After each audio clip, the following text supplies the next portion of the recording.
Muy buenas tardes, estimados televidentes y radioyentes. Hoy comenzamos una serie de mesas redondas dedicadas a saludar la llegada de los 90 años invictos del comandante en jefe Fidel Castro, el líder de la Revolución Cubana. Queremos que esta primera mesa dedicada al tema, gire en torno a una de las cualidades que, según sus más profundos conocedores, distingue especialmente a Fidel. La resumiría el líder argelino Bouteflika diciendo que Fidel es capaz de viajar al futuro y regresar para contarlo. En cualquier caso, se trata de una visión que le ha hecho ser un líder capaz de prever, como decía Martí, que es el mejor modo de gobernar. De eso estaremos hablando hoy en lo que hemos dado en llamar algo así como hablar de las noticias del futuro, o también de lo que un colega nuestro calificaba como el viajero del futuro, que es Fidel Castro. Hoy vamos a conversar con personas, con mujeres y hombres de las ciencias puras y también de la medicina, que a lo largo de estos años de revolución han sido testigos de primera mano de la visión futurista de Fidel, su preocupación porque nuestro país esté en sintonía con los acontecimientos del mundo. Me acompañan de nuevo en nuestra mesa redonda especial la doctora Ondina León Díaz, es la directora del CENSA, Centro de Estudios de Sanidad Agropecuaria. Sanidad agropecuaria. El doctor Julián Ruiz Torres, director del Centro Nacional de Mínimo Acceso. El doctor Eulogio Pimentel Vázquez, director del Centro de Ingeniería Genética y Biotecnología CIGB. Y el máster Silvano Merced Len, vicerrector de Extensión Universitaria de la Universidad de las Ciencias Informáticas, la UCI, también fundador de este centro que de algún modo marca el despegue de nuestro país, poniéndose casi en la misma línea de arrancada que los países de más desarrollo en relación con la formación de ingenieros informáticos. Vamos a comenzar ya nuestra mesa redonda, sueños convertidos en realidad, o puede ser también el viajero del futuro, que es Fidel Castro, que nos trae noticia de lo que vendrá, aun cuando todavía el resto de los mortales no somos capaces de imaginarlo. ¿Por qué? La respuesta puede estar en nuestra mesa redonda. Acompáñenos. Te convido a creerme cuando digo futuro. Para mí Fidel es revolución. Fidel para nosotros es el Cristo en tierra. Uno de los líderes más influyentes del siglo XX que ha tenido todo tipo de revolución a través de los siglos y uno de los personajes más grandes de la historia de la humanidad. El mejor ejemplo de liderazgo que podemos tener y sí, sigue y será siendo. Yo creo que el cubano agradecido no puede menos que amarlo. Para mí es una persona digna de imitar realmente por todo lo que ha hecho por nuestro país. Ha sido una persona deslumbrante en todos los sentidos, desde el punto de vista político y desde el punto de vista militar. La impronta, el ejemplo y la guía de Fidel, eso es algo que está en el ADN de los cubanos. En Fidel está la grandeza moral, la grandeza histórica, pero está también la sensibilidad del humanismo. La figura de nuestro comandante se ha convertido para nosotros los artistas como en un símbolo, ¿no?, de lucha y perseverancia. El comandante significa mi guía, mi ejemplo, aún más cuando yo soy hija de campesino y tuve la oportunidad de ir a una universidad. El comandante para mí significa fidelidad, inteligencia, lealtad, decisión, revolución. Es el pionero mayor y un gran líder. Yo amo mucho a Fidel. Te convido a creerme cuando digo futuro.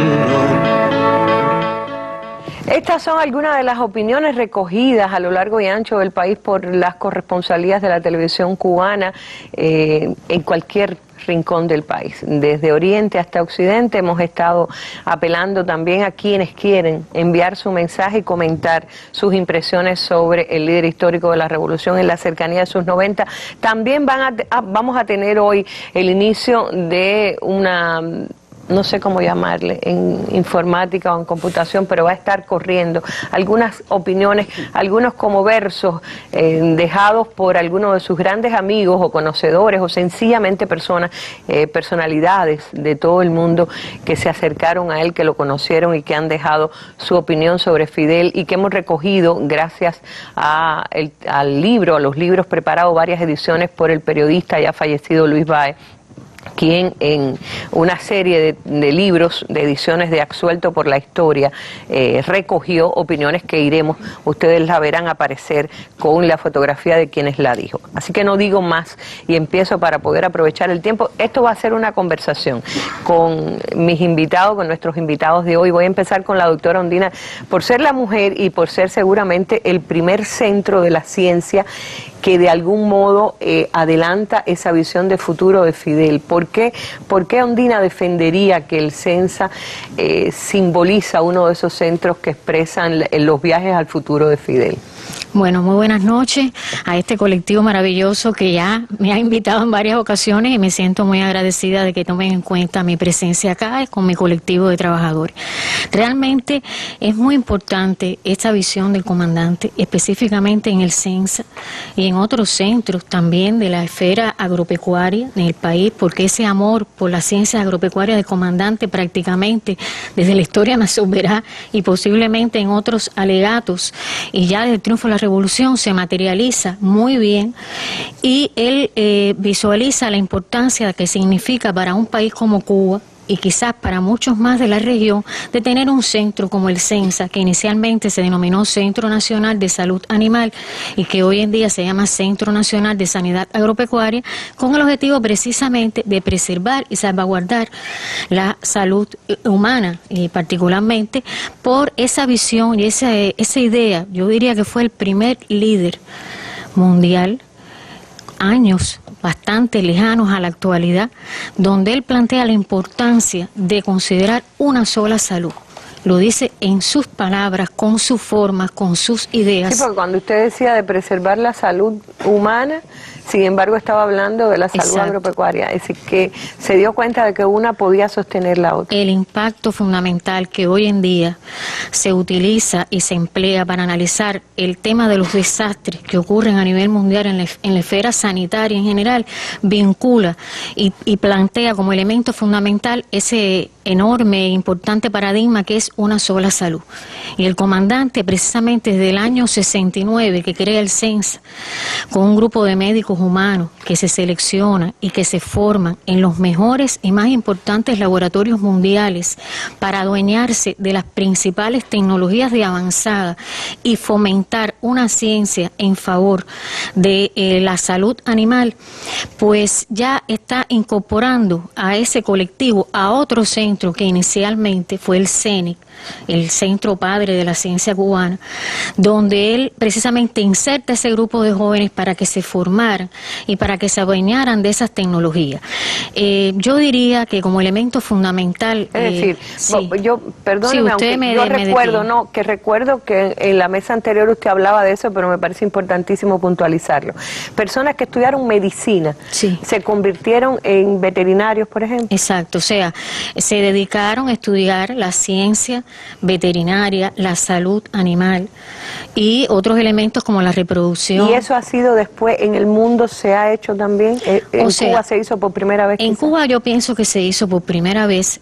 Hoy en día, más que médicos humanos trabajen en la esfera veterinaria, lo que existe es un alto compromiso o una alta relación para lograr eso que le explicaba, que es una sola salud. Hoy en día no se puede hablar de la salud humana sin hablar de la salud veterinaria, incluso de la salud medioambiental, porque hay otros elementos que confluyen a que el hombre sea saludable.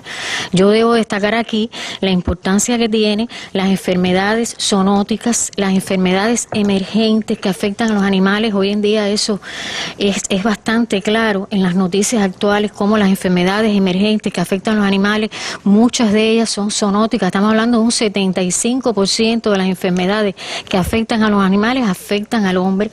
Por lo tanto, él en esa idea de concretar una idea de unir el sector de la salud pública con la salud animal, pues va fomentando esa... Puede decirse que es un adelantado. Es un adelantado. Eso realmente yo pienso que es el primer líder mundial. En su discurso precisamente de inauguración de las instalaciones actuales del CENSA, él se refiere a eso. Se refiere precisamente a esa visión Estamos de viendo una ahí. salud. Estas son las imágenes de la inauguración del CENSA. Y es Roselena la doctora Roselena, que fue nuestra directora fundadora, que durante muchos años años acompañó al comandante en estos sueños de llevar la salud animal a los niveles mundiales y de formar a todos esos jóvenes médicos que después se incorporaron veterinarios y otras especialidades, pero sobre todo en la capacitación de ese personal y en la formación en las más altas tecnologías. Hoy el CENSA también cumple otro sueño del comandante. Él decía en ese discurso, este centro no solo es para Cuba, este centro es para formar y para generar ciencia para América Latina. Yo le añadiría ahora para el Caribe, para el mundo. Hoy en día se forma en el CENSA veterinarios y agrónomos de diferentes países de África, del Caribe, de América Latina. Somos centro colaborador de la Organización Mundial de la Salud Animal, que es un altísimo reconocimiento, y tenemos además laboratorios que son también de referencia de esa organización, y eso es lo que nos permite ayudar y fomentar la solidaridad y el trabajo con otros países de la región. Eso él también lo plantea en su discurso inaugural de las instalaciones. Claro, y con otras instituciones, un poquito a manera de chisme, mientras nos preparábamos aquí, yo escuchaba como hablaba con Pimentel y todo lo que tiene que ver, lo que se hace en un lugar y en el otro, cuánto se enlazan, ¿no? Sí. Las producciones y los trabajos y lo que pide el MINSAP para ustedes. Pensaba yo que el MINSAP no iba a pedirle nada al CENSA, ¿así? Sí, como que no. A ver, imagínense que él en ese discurso también señala, el CENSA además de desarrollar estas tecnologías para el diagnóstico de enfermedades emergentes, reemergentes y transfronterizas, el CENSA también va a desarrollar productos, tecnologías que van a impactar en la agricultura cubana. También se ha cumplido ese sueño. Hay importantes productos y tecnologías que se encuentran implementados a lo largo de todo el país, pero también a partir de un producto que se obtiene de cerdos, o sea, de animales, hemos logrado desarrollar un surfactante pulmonar que ha tenido un altísimo impacto en la salud pública en nuestro país, en particular en lo que es la mortalidad infantil. El problema respiratorio de los bebés. Surfacen. El Surfacen. Surfacen. Bueno, yo estaba oyendo y me impresionó muchísimo, claro que sí, cuando se habla de los altos grados que tiene Cuba, de que podemos presumir en cuanto a mortalidad infantil y mortalidad materna, etcétera, tienen que ver con todo eso. Gracias, doctora Undina. No, muchas gracias. Y vamos a recordar un momento en que se inauguró un centro que algunos conciben o mencionan como, digamos, el centro más grande o el que simboliza la altura mayor a la que ha llegado la ciencia cubana. La inauguración del Centro de Ingeniería Genética y Biotecnología en el oeste de la capital cubana.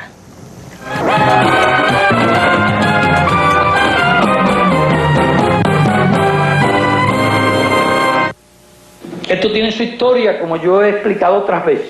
Realmente experimenté una gran satisfacción al escuchar en la tarde de hoy al doctor Clark, eminente médico norteamericano, y le pregunté, dígame, ¿cuál es el estado actual de las investigaciones en Estados Unidos en la lucha contra el cáncer? Y fue la primera vez que él me habló de las investigaciones que estaban haciendo con el interferón. Pidió que le enviáramos un médico para que conociera las investigaciones que se hacían. Yo por precaución envié 2, porque lo que en derecho, lo que abunda no daña. Y lo recibió el doctor Clark, le explicó todas las investigaciones que estaban haciendo. Y los compañeros regresaron muy entusiasmados. Gracias a la visita, hicieron contacto con el centro que estaba produciendo interferón en Dinamarca, en Finlandia. Gracias a esa visita se hizo contacto con otra persona que fue el doctor Kantel de Finlandia. Se hizo contacto con él, le dijimos que queríamos conocer las técnicas de producción del interferón y también invitó que enviáramos 2 técnicos, 2 investigadores, y siguiendo el mismo principio le enviamos 6. Lo recibió los 6 y estaba encantado porque vio que los compañeros fueron con mucho interés. En menos de 2 semanas le enseñaron los principios esenciales de la técnica y mientras ellos estaban allá se montó el primer laboratorio. En una casa de protocolos hizo el primer laboratorio. Esa es la historia. Y en aquel primer laboratorio, el 28 de mayo del 81, 28 de mayo, 5 meses y medio, menos de 5 meses y medio después de mi entrevista con el doctor Clark, ya ellos habían producido el primer interferón. Bueno, ahí estábamos recordando, 1 de julio de 1986, y es una cosa que llama muchísimo la atención, su relación con médicos norteamericanos. Voy a leer un pedacito del fragmento de lo que escribió García Márquez. El Fidel Castro que yo conozco dice: su más rara virtud de político es esa facultad de vislumbrar la evolución de un hecho hasta sus consecuencias remotas, pero esa facultad no la ejerce por iluminación, sino como resultado de un raciocinio arduo y tenaz. Su auxiliar supremo es la memoria y la usa hasta el abuso para sustentar discursos o charlas privadas con raciocinios abrumadores y operaciones aritméticas de una rapidez increíble. No sé qué piensa usted de esta descripción que hace García Márquez y lo que nos recordaba ahora, aprovechar la visita de médicos norteamericanos para que nos colocáramos en la vanguardia. No, buenas tardes. Realmente Fidel está tan imbricado en el desarrollo de la biotecnología cubana que es equivalente a decir biotecnología o a decir Fidel. Es decir, Fidel es por antonomasia la biotecnología cubana. Escuchando, un cubano decía que Fidel está en el ADN de nuestro pueblo, y realmente Fidel contribuyó grandemente a que los cubanos investigáramos el ADN. Es asombroso pensar que en el año 1953 es que se descubre que el ADN era una hélice helicoidal, y con 26 años, sin cumplir 27, en esa misma fecha, Fidel estaba asaltando el cuartel Moncada. Y esto es un paralelismo que a mí me seduce mucho, porque ese parteaguas en Cuba coincidió con un parteaguas en la ciencia, que fue descubrir el ADN. Y en ese paralelismo transcurrieron los hechos, y llega Fidel a un año 59 con una Cuba llena de analfabetismo. Y ocurre el alma mater de lo que es la ciencia en Cuba hoy, que fue la campaña de alfabetización. Eso es años 60, 61. Año 61, y ya en el 62 Fidel tenía un grupo de científicos, de profesores, de ingenieros, formándose para constituir un 1 de julio del año 1965 el Centro Nacional de Investigaciones Científicas, el CENIC. ¿Y por qué llegó hasta el CENIC? Porque el CENIC constituyó el manantial del que brotaron todos los científicos que luego constituyeron, o gran parte de los científicos que luego constituyeron la biotecnología cubana. Fidel, bueno, ¿quién mejor que él para decirlo? En el aniversario del CIGB, del Centro de Ingeniería Genética y Biotecnología, él hablaba un poco de la historia de cómo surge. Y resulta que un congresista norteamericano de Texas, Mickey Leland, venía a Cuba con cierta frecuencia. Era un congresista con vocación altruista, con vocación social, y con esta frecuencia, en una de ellas, Fidel le habla con su entusiasmo de su conocimiento sobre la ciencia y su preocupación con el tema del cáncer. Y este congresista trae en uno de sus viajes al asesor, a un neurofisiólogo y un oncólogo por aquella época, entre los más destacados, y asesor de 3 presidentes de Estados Unidos.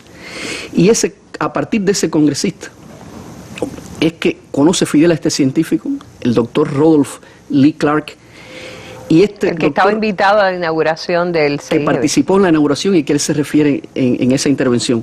Y este doctor es el que forma a los primeros 2 científicos cubanos, y de ahí surge el conocimiento y de dónde se producía el interferón leucocitario humano, que fue en Finlandia. Y esos 6 científicos que, cuando nosotros analizamos nuestra pequeña historia de biotecnología, lo consideramos como los fundadores, más otros que participaron también en ese proceso, como el doctor Luis Herrera. Esos 6 científicos, en 45 días, una vez que llegaron a Cuba, y cuando llegaron a Cuba, el primero que lo estaba esperando era Fidel. Es decir, Fidel tiene cualidades excepcionales que, si hay tiempo, me gustaría referirme a algunas de ellas. A partir de ahí, y con esa vocación, la biotecnología cubana no se formó como ocurre normalmente en otras partes del mundo, que es una biotecnología enfocada al mercado. La biotecnología cubana, una de sus características principales, que es enfocada a la salud, primero que todo del pueblo cubano. Y produciéndose el interferón, ocurre el hecho del brote más grande de la que reporta la historia contemporánea de dengue epidémico en América Latina. Sospechosamente, como muchos conocen, llegó ese brote acá. Y en esa vocación de ciencia incipiente, naciente, enfocada a la salud, los primeros lotes de interferón producidos por estos científicos son usados como terapia para combatir esta enfermedad viral. Entonces, eso también es un simbolismo. Está naciendo la biotecnología cubana, está brotando y está brotando dedicada esencialmente a la salud humana. Ahí, eso fue el 28 de mayo, como él refiere, de 1981, y el 20 de enero de 1982 ya Fidel estaba formando el primer centro de biotecnología en el país. Un centro pequeño de 3.000 metros cuadrados, que es el Centro de Investigaciones Biológicas. Apenas transcurrieron 7, 8 meses y ya existía un centro con estas características. Y ese centro fue el que engendró el Centro de Ingeniería Genética y el que propició, bajo la idea de Fidel, y no es pura consigna. Es decir, Fidel tiene, yo tenía unos apuntes acá. ¿Cómo no puede auxiliarse? Yo puse: cualidades de excepción confluyen en una persona. Constantemente actualizado a través de un sistema de partes informativos, donde la ciencia es esencial en los mismos. Aprovecha a toda personalidad de la ciencia, y me imagino que de otros sectores, solo puedo hablar del que represento, que visita Cuba con reuniones durante la noche hasta horas tempranas de la mañana, siempre indagando, preguntando, buscando referencias, nutriéndose.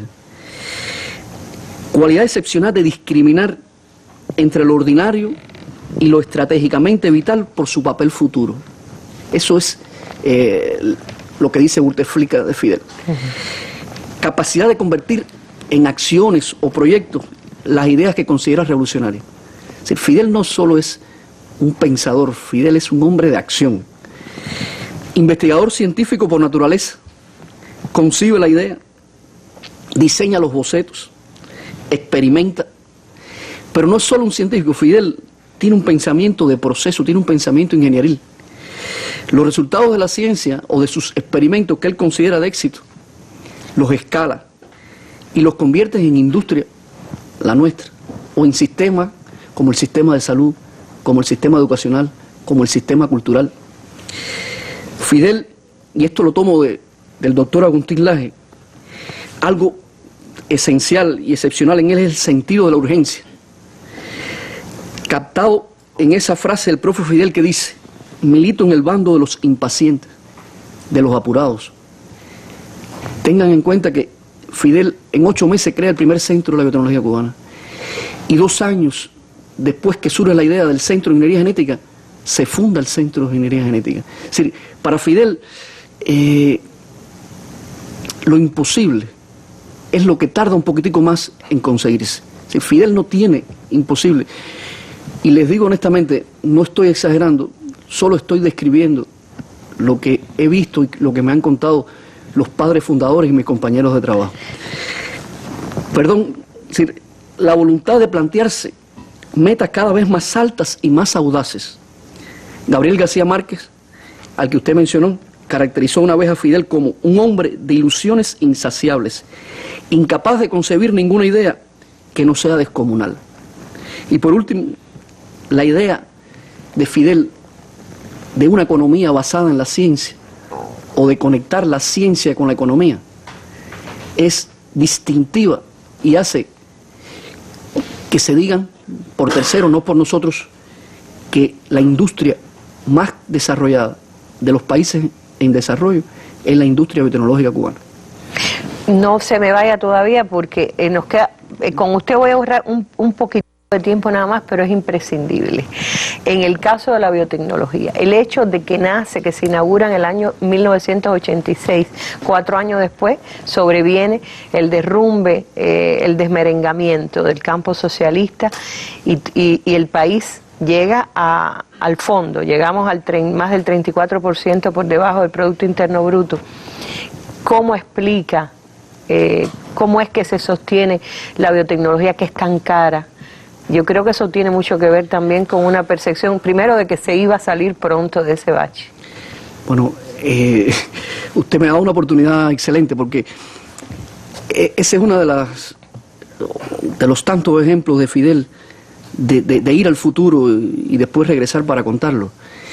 Estamos hablando de los años 90, se cae en un 30% el Producto Interno Bruto. Decir que, por ejemplo, en años anteriores en Grecia hubo revoluciones sociales porque cayó en un 30% el Producto Interno Bruto. Imagínense que caiga, es como estar pintando con una escalera y de buenas a primeras se queda uno pintando sin escalera. En esa situación hay un proverbio griego que dice que es como tener los fondillos en un charco. Claro. Teniendo los fondillos en un charco, Fidel decidió invertir más de 1.500 millones de dólares en la industria biotecnológica, porque a juicio de él, ese se convertiría en uno de los sectores más importantes de la economía cubana. Y solo para terminar, porque Fidel no es pasado solamente, no es presente, Fidel es futuro. Esa visión de Fidel, 20 años después, hizo que la industria biotecnológica cubana, en estos momentos representada por la Organización Superior de Dirección Empresarial Biocuba Pharma, lleva varios años siendo o el segundo o el tercer exportador de bienes de nuestro país. Y solamente para mostrar la grandeza, Fidel convirtió 2 científicos que fueron a Estados Unidos, 6 científicos que se formaron en Finlandia, 25 científicos que inauguraron el Centro de Investigaciones Biológicas, los 1.600 trabajadores que tiene el 6GB hoy y los más de 22.000 trabajadores que tiene la industria biotecnológica cubana, en un sector que es de futuro. Absolutamente. ¿Y algo que me dijo de Alfa Gamma? No, es que ¿eso? En ese mismo discurso que se puso ahorita, estamos hablando año 1986, 1 de julio. Fidel en ese discurso, él estaba muy entusiasmado con los interferones. Y Fidel, ahora recordábamos por el 30 aniversario de nuestra institución, revisamos ese discurso y muchos de nosotros nos sorprendíamos.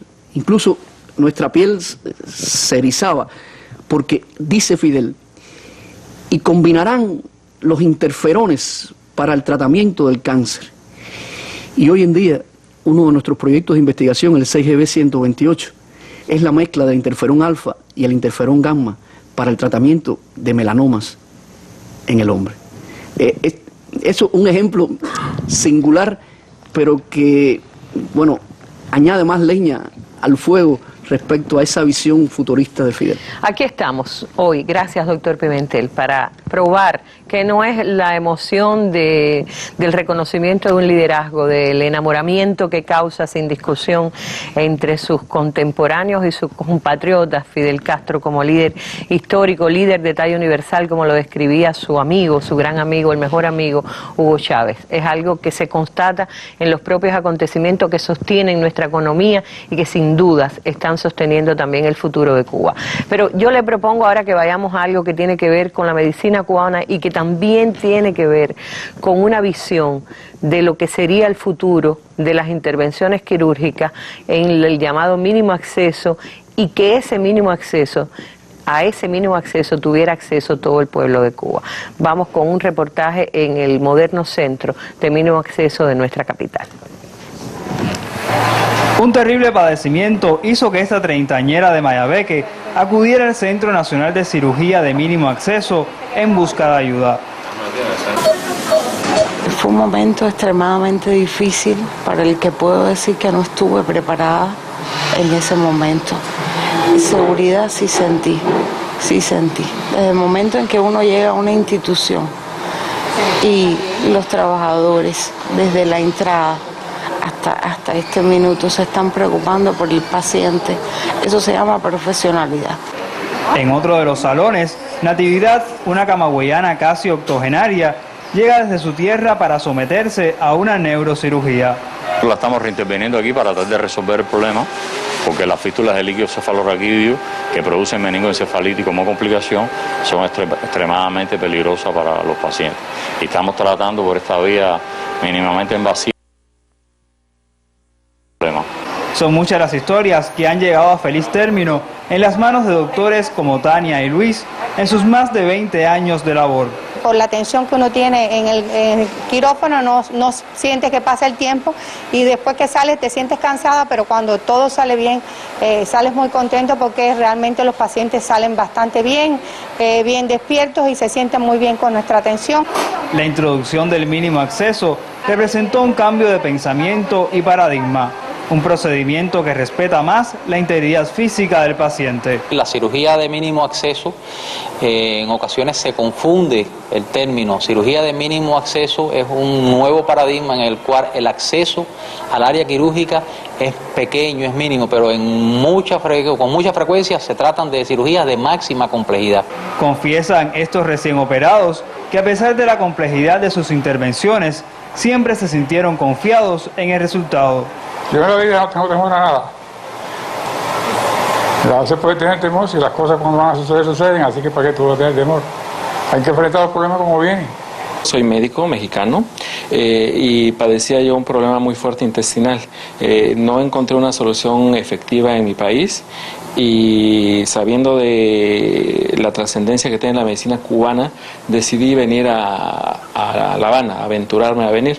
Me hablaron de este instituto y acudí acá. Me siento extremadamente feliz, primero por la necesidad que tenía de salir en óptimas condiciones, teniendo en cuenta que me espera fuera un hijo y toda una familia. Adolfo Ley y Oscar Figueredo Reinaldo, especial para la Mesa Redonda.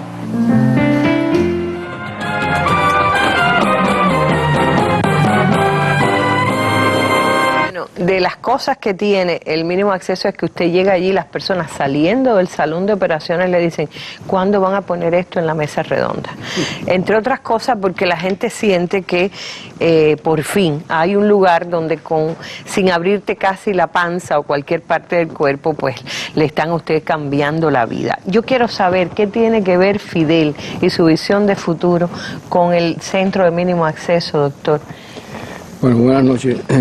Primero darle las gracias al colectivo por darme la oportunidad de estar aquí con usted. A ver, niño, creo que sin Fidel no tuviéramos el centro. Para que tú te des cuenta, yo me acuerdo, si me dejas hacer una anécdota, en septiembre del 92, nos habíamos sido citados junto con otros compañeros al Palacio para otro trabajo y coincidió ahí la presencia del comandante. Yo llevaba 8 años trabajando en mi especialidad en la introducción de técnica de endoscopía intervencionista en los hospitales Enrique Cabrera, después de Las Barran. Estábamos en un grupo muy pequeño con otros gastroenterólogos que tienen mucha responsabilidad y mucha habilidad, que trabajó conmigo muchos años, el doctor Roberto León, enfermera y una radióloga y un técnico de radiología.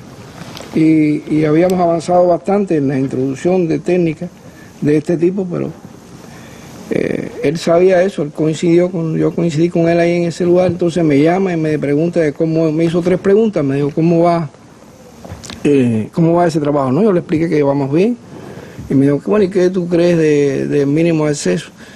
Y entonces yo le dije, chico, mire, pero comandante, yo pienso que el mínimo acceso es una forma nueva de enfocar al paciente quirúrgico, y a contrapelo de la cirugía convencional, donde se decía que a grandes cirujanos, grandes heridas, el mínimo acceso trata de eso, de hacer disminuir al mínimo el acceso, pero que el mínimo acceso es un paradigma de transición entre otra forma de cirugía que la humanidad va a desarrollar y que tendrá que ver con la cirugía robótica y con la nanocirugía. Entonces me pregunta que cómo veía yo la cirugía de mínimo acceso en el país. Y le decía, bueno, mire, mínimo acceso se practica en el país por otras especialidades, como por ejemplo hace mucho tiempo por urología, que tiene las primicias, Hay que decir que ginecología primitivamente en aquel entonces se hacía la esterilización de trompa por la laparoscopía. Algunas especialidades puramente clínicas se convertían ya en una mixta, porque el desarrollo tecnológico le prestaba una endoscopia y podían hacer, por ejemplo, en la gastroenterología, lo que estábamos hablando, tuvo una serie de intervenciones. Hacíamos de la cardiología también una técnica invasiva, la radiología, la reumatología, en fin, toda esta serie de cosas. Y ya en Cuba se había realizado por el doctor Calderín en el Almejeira y el doctor Millán en Cimela las primeras colecistectomías, porque es la entrada de la cirugía general la que crea el impacto dentro del mínimo acceso. La masificación. No, y la cirugía general, acuérdense que la cirugía general, bueno, empezó por la colecistectomía laparoscópica, y en realidad la colecistectomía laparoscópica, o sea, sacar la vesícula con cálculo, era una técnica muy reglada y muy normada en cirugía. Pero que le abrían a uno la mitad de la barriga, ¿no? Sí, claro, exacto, y dejaban su drenaje a veces, su levín, etcétera, todas las molestias y toda esa serie de cosas que siempre preocuparon a él. Entonces, yo le dije, pero yo sí creo que hace falta que la colecistectomía laparoscópica es el primer eslabón de una escalera que se pierde, el primer escalón de una escalera que se pierde en el infinito, y que nosotros tenemos que hacer un poco más.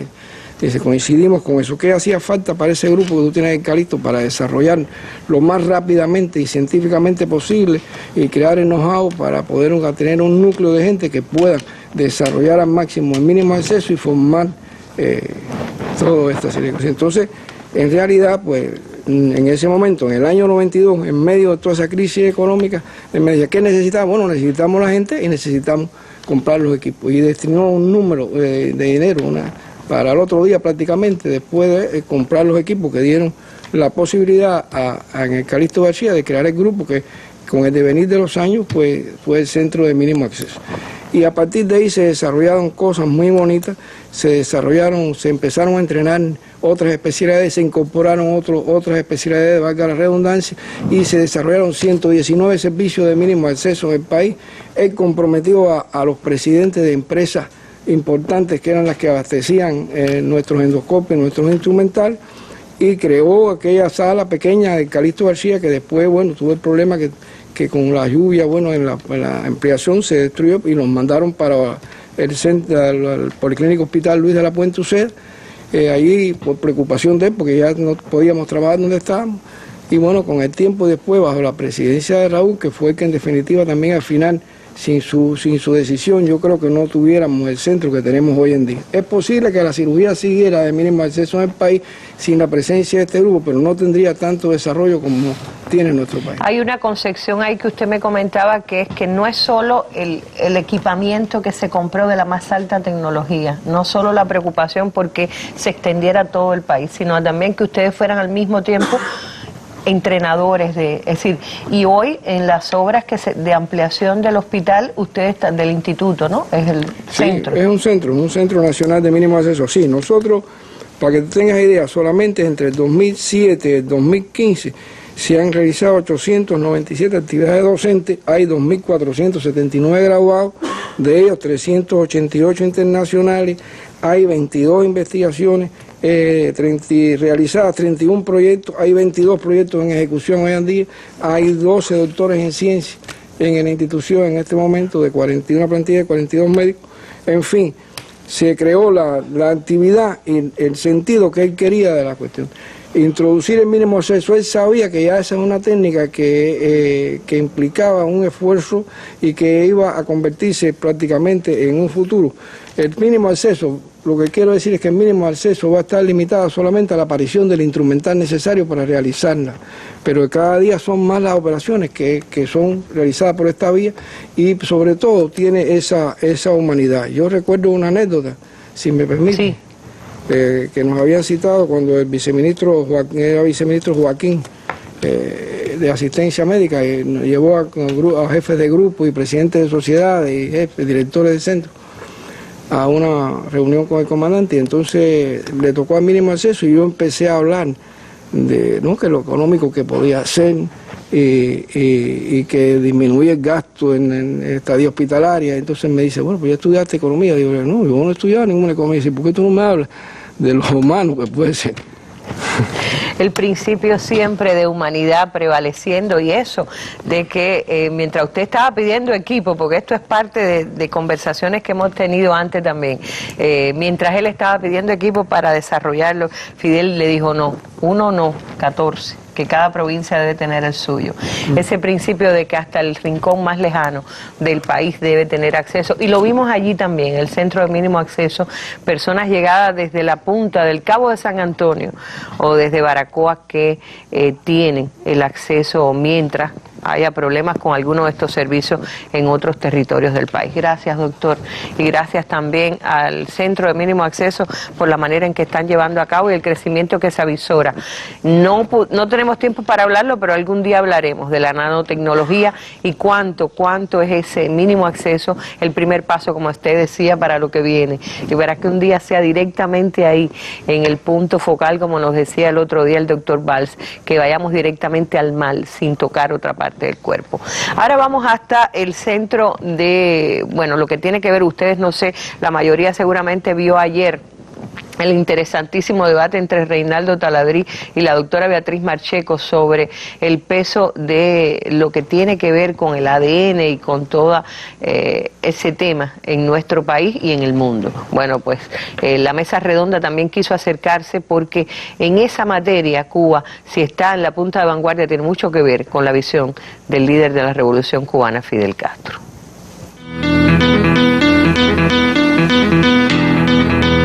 El desarrollo del programa de genética médica en el país tiene mucho que ver con Fidel y tiene que ver con esa capacidad de avisorar el desarrollo científico, los pasos que tomaría el desarrollo científico.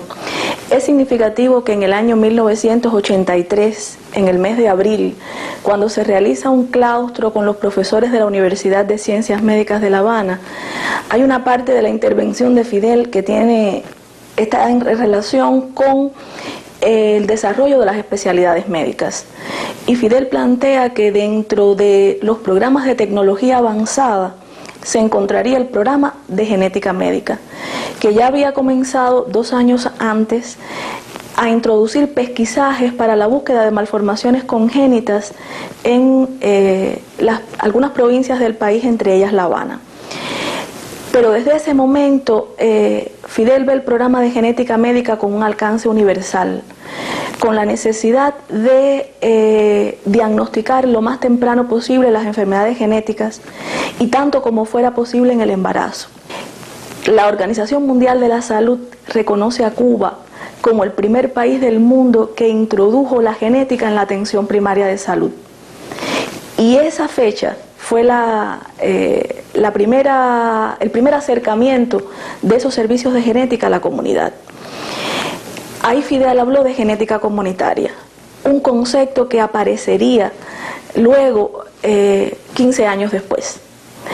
De manera que esto te dice que dentro de las cualidades de Fidel, su afán permanente por seguir el desarrollo de la ciencia, la aplicación de esos beneficios con un acceso universal, fue determinante para no solamente iniciar los servicios de genética médica en el Sistema Nacional de Salud, sino también para impulsar el desarrollo de ese programa. Porque todo esto fue acompañado, todo ese tiempo, de una preocupación y de destinar recursos a introducir las tecnologías más avanzadas que el país pudiera introducir para el diagnóstico de las enfermedades. Y eso también es un aspecto importante porque en el campo de la salud y en el campo de las investigaciones siempre Fidel se preocupó porque utilizáramos la mejor tecnología, porque tuviéramos el acceso al conocimiento más reciente, a las investigaciones que se estaban produciendo en los países más desarrollados. La genética desde su surgimiento ha sido una especialidad y servicios dentro de los sistemas de salud destinados fundamentalmente a una élite por los costos que implica, por las tecnologías que requiere. Sin embargo, Cuba ha sido y es hoy abanderada en contar con un programa de genética que tiene un alcance con cobertura a toda la población de un país. Todavía hoy nos sentimos inspirados, nos sentimos motivados, nos sentimos muy comprometidos en todo lo que hacemos con ese sueño de Fidel de desarrollar este programa en el país. Y te aseguro que cerca de los 800 personas, profesionales, técnicos, que trabajamos en el programa de genética desde la atención primaria hasta esta institución en el país y otras instituciones que también son responsables de investigaciones, de formar recursos humanos, de ofrecer los servicios de diagnóstico, seguimos muy comprometidos con los sueños de Fidel. Yo te convido. Bueno, estamos ya en los finales de nuestra mesa redonda, pero yo creo que volvamos a las opiniones de nuestra población. Lo que la gente ha querido decir también de Fidel. La gente que está comúnmente, que no ha tenido acceso cercano a él y sin embargo lo siente tan cerca. Te convido a creerme cuando digo futuro. Es una persona que tiene esa capacidad de avisorar el futuro. Visibilizar a los seres humanos y decirles, aquí están tus derechos. Eso yo creo que ha sido la enseñanza más grande de Fidel y el legado más grande que deja a la humanidad. Soy lo que soy gracias a la revolución, y la revolución es Fidel. De pequeño se vuelve un padre, de grande se vuelve un compañero, y ya en la vida laboral se vuelve la persona indispensable como guía, como forma de continuar lo que él forjó en tanto tiempo. Es un compromiso indiscutible como joven cubano, como joven revolucionario, de seguir todos los días sus pasos, de seguir todos los días su ejemplo. Es un ejemplo a seguir por su valentía, por su dignidad y por todo lo que ha hecho por el mundo y por el pueblo de Cuba. Fidel es un ejemplo de todas las generaciones. 90 años de ejemplo. Fidel es el padre de todos los cubanos. Ha marcado historia muy importante para su tiempo y para el nuestro y para todo el que venga, a dejar un legado muy grande. A Chelo Abba, a Chelo Ye, a Chelo Lofin, a Chelo tu madre, que tenga salud, fuerza, tranquilidad y mucha salud. Te convido a creerme cuando digo. En una reflexión titulada Robo de Cerebros, publicada el 17 de julio de 2007, Fidel decía, refiriéndose a la graduación de la UCI, que sería dentro de unos días y se iban a graduar 1.334 ingenieros en ciencias informáticas, decía, quien tenga una computadora dispone de todos los conocimientos publicados, la privilegiada memoria de la máquina le pertenece también a él. Las ideas nacen de los conocimientos y de los valores éticos. Una parte importante del problema estaría resuelta tecnológicamente. La otra hay que cultivarla sin descanso, o de lo contrario se impondrán los instintos más primarios. La tarea que los graduados de la UCI tienen por delante es grandiosa. Espero que la cumplan. Esto fue julio 17 de 2007. Me quedan los poquísimos minutos porque queremos estrenar un videoclip dedicado a Fidel hoy, pero yo quiero que Silvano nos cuente un poquito como fundador, porque hoy se hablaba, Rosa Miriam es una defensora donde quiera que se para, de que Cuba creó la primera computadora, se creó en nuestro país. La primera computadora que hubo en Cuba no se trajo, se creó aquí. Se creó aquí, exactamente. Bueno, muchas gracias, buenas tardes para todos. Yo quisiera nada más hay un punto de partida, y es que hay un pensamiento coherente del comandante en jefe de la revolución desde el propio inicio. Esta es una revolución que le dijo al pueblo, no le dijo cree, le dijo lee, y que, como explicaba el doctor, desde el propio proceso de la campaña de alfabetización, demostró que la visión de Fidel bien clara estaba en que formando los recursos humanos era que el país se iba a poder desarrollar. Y en ese pensamiento, en esa visión futurista de nuestro comandante en jefe, que podemos hablar de la informática, pero se incluye todos los campos de la sociedad cubana, está precisamente en ese deseo de retarse constantemente y de estar nosotros en el primer punto del país, del mundo. Estuvo el gran reto de que la primera computadora desarrollara una computadora cubana. Este fue un empeño desarrollado por un grupo especialista de ingenieros, encabezados por Julián Velasco, Julián Carrasco y Orlando Ramos, y que tuvieron la gran osadía de desarrollar la primera computadora cubana, el primer microprocesador, exactamente. Esta es la SIC 201, que fue ya en abril del 70, en abril del 70 entró en funcionamiento, incluso tuvo una participación importante en la zafra, en el central José Smith Comer, estuvo en lo que le decimos los chuchos, ¿no? Un poco controlando los flujos de toda la parte de la zafra. Yo tomo unas palabras prestadas del doctor José Miguel Barrueco, salud y respeto, Chomi, nuestro querido Chomi, que dice que posiblemente sea este desarrollo de la primera computadora cubana el resultado de la ciencia revolucionaria más grande, porque en realidad fue un reto. Estamos hablando de que Cuba tuvo una computadora primero.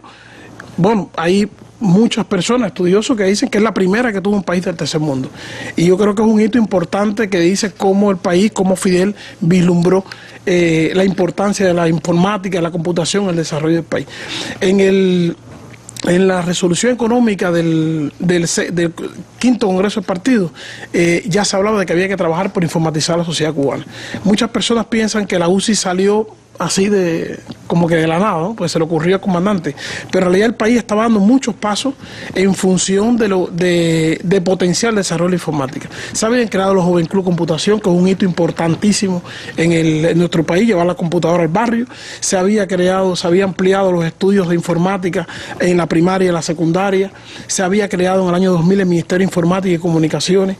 El país estaba enfocado en ampliar los estudios de informática a 11 universidades, y en ese contexto surge la Universidad de la Ciencia Informática en el año 2002, una universidad que demostró una vez más ese rasgo de Fidel de convertir, entre comillas, los reveses en victorias, porque recuerden que él estaba en el Centro de Exploración Electrónica, y el comandante, a partir de la retirada de la decisión del gobierno ruso de retirar las tropas y la técnica del lugar, decide en ese lugar crear un centro para la formación masiva en la rama de la informática, y ahí surge la UCI, primero con 2.000 estudiantes, y la UCI en estos 14 años que vamos a cumplir ya en diciembre, y en estas 10 graduaciones que acabamos de celebrar, ya le hemos aportado al país 14.091 graduados en ciencias informáticas, que significa el 54% del total de los graduados en esa rama en el país. Que espero que cumplan con aquel mandato, la ética, además. Sobre todo, voy a terminar con una frase de Antonio Núñez Jiménez, que está en el libro Absuelto por la Historia. Fidel es el maestro de un pueblo porque ha sabido ser al mismo tiempo su discípulo más extraordinario. Es un creador en la misma medida en que es un creador de su propio pueblo.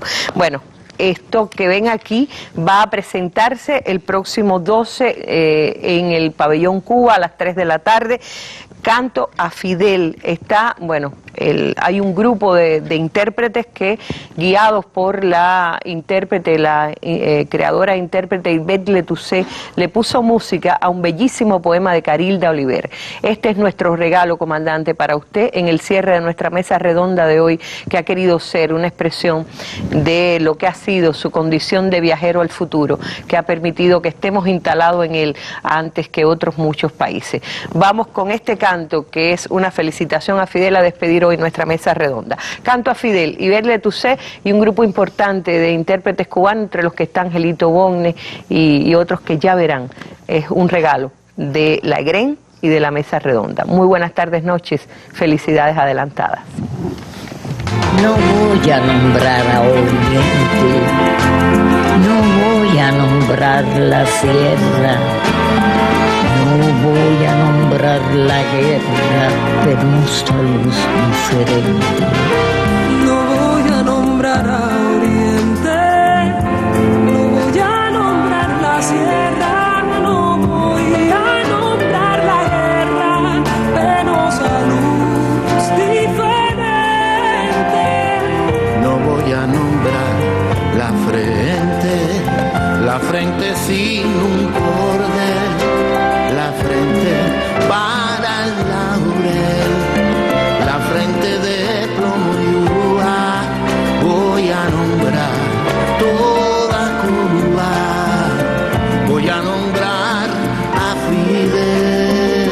Ese que para en la tierra, aunque la luna le hinca, ese de sangre que pica y esperanza que se aferra, ese clavel en la guerra, ese que en valor se baña, ese que allá en la montaña es un tigre repetido,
gracias por ser de verdad, gracias por hacernos hombres, gracias por cuidar los nombres que tiene la libertad.